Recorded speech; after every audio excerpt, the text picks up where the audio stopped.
সূচনা করতে প্রত্যেক নতুন সকালই সবার জন্য এক একটি সুযোগ। অন্যের জন্য ভালো কিছু করতে পারাটা নিজের জীবনে ইতিবাচক প্রভাব ফেলে।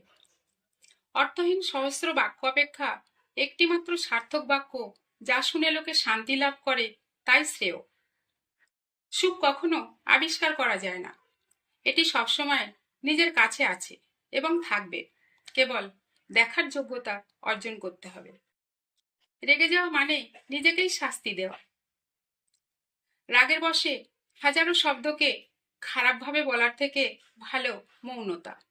এটি এমন একটি শব্দ যেটা জীবনে শান্তি নিয়ে আসে।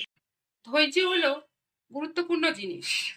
মনে রাখা উচিত, একটি কলসি বিন্দু বিন্দু জলের দ্বারাই ভর্তি হয়।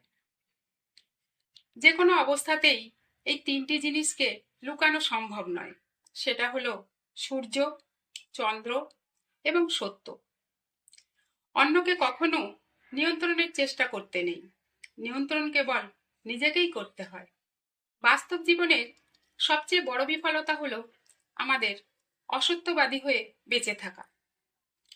পরের কৃত ও অকৃতকার্যের প্রতি লক্ষ্য না রেখে নিজের কৃত ও অকৃতকার্যের প্রতি লক্ষ্য রাখা চাই।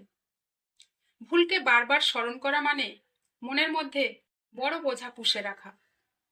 আলোকিত হতে চাইলে প্রথমে নিজের মনকে নিয়ন্ত্রণ করতে হবে। অনিয়ন্ত্রিত মন মানুষকে বিভ্রান্তিতে ফেলে। মনকে প্রশিক্ষিত করতে পারলে চিন্তাগুলো দাসত্ব মেনে নেবে।